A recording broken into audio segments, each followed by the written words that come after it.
Salam qardaş. Bax, sağ dediyim heyvanlar bax bunlardır. Tərtəmiz 280 baş heyvandır. 280 baş qardaş. Bu günlərim də mart ayının 21-i. Baba bunların hamısı birinci, ikinci qarnı xamış şeylərdir. Qarnı boğaz. Maşallah olsun da özündə görsən nə heyvanlardır.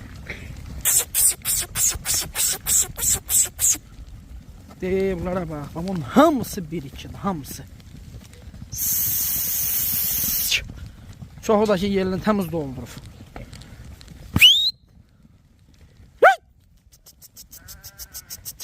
Bu bozlara bax.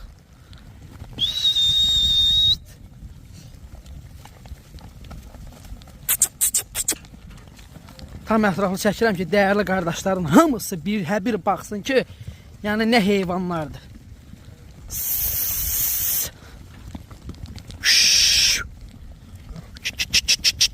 Hey.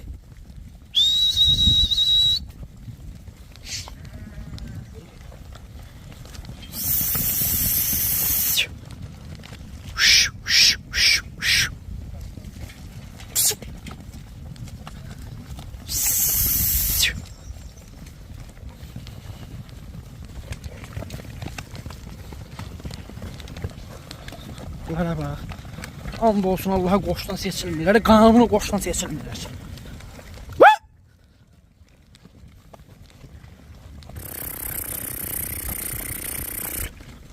Bunlara bax. Bas toğluya bax. Ay nəndən ölməsin ha.